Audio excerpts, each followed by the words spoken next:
Ali obstaja scenarij, v katerem bi se lahko libanonske oborožene sile razporedile na jugu, ponovno vzpostavile suverenost in razorožile Hezbolah? Možnosti so majhne. In mislim, da je celotno načelo ali predstava, da bi razorožili Hezbolah. Bi se moralo začeti na jugu, je bila napačna. Ker libanonska vlada v zadnjih 20 letih nima suverenosti na jugu, tam je Hezbolah. Zemlja. Če želite resnično začeti proces, da Libanon postane suverena država, morate začeti v Bejrutu. Poskrbeti morate, da v Bejrutu ni Hezbolaha. Poskrbeti morate, da uprava ni infiltrirana strani Hezbolaha. Kako to storite? Potrebujete veliko poguma in morate tvegati. In kot sem rekla, morate biti močnejši. Torej, veliko stvari se mora zgoditi hkrati. Kar se tiče libanonske vojske, vemo, kateri poveljniki sodelujejo s Hezbolahom in še vedno so na svojih položajih.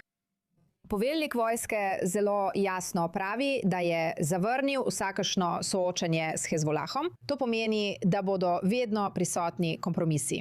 In Hezbolah je to izkoristil v zadnjem približno letu dni. In kar je storil, je bilo sodelovanje in usklajevanje med temi častniki in Hezbolahom. Na ta način to prikrijejo.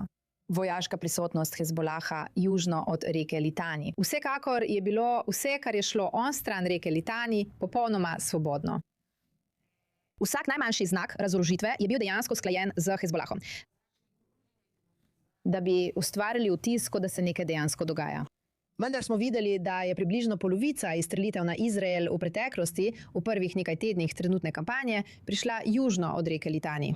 Videli smo, da so brigade Radvan zlahka prečkale reko Litani. Na začetku kampanje jih nihče ni ustavil in so uspešno delovali proti nam ter izstreljevali te drone in rakete vse do zdaj. Torej, libanonska vojska preprosto ni bila tam, ni storila ničesar. In dokler niso pripravljeni soočiti se s Hezbolahom in tvegati državljanske vojne, ne vidim, kako bi se lahko kaj groznega spremenilo. Torej, v bistvu to, kar opisujete, globoko infiltracijo v državne institucije, v vojsko, opisujete državo v državi. Da. Torej, ali je predsednik Joseph Aoun iz Libanona dovolj pogumen? Rekli ste, da potrebujete pogum libanonskega vodstva. Ali ima on ta pogum, da izvede tiste korake, za katere pravite, da jih je treba izvesti? Poglejte, kot raziskovalka sem se naučila, še posebej po 7. oktobru, da ne morem vedeti, kaj se komu plete po glavi, ki ga raziskujem, vključno z Josephom Aounom. Ampak ogledam, kaj počne, namesto kaj govori, ne vidim nobenega dejanja. Naj vam dam zelo majhen primer, prav? Svetovalec Josefa Aouna za obnovo Libanona po vojni, ki je bil imenovan, mislim, leta 2025, njegovo ime je Ali Hami. In bil je minister v imenu Hezbolaha v prejšnji vladi in predtem je bil poslanec v imenu Hezbolaha.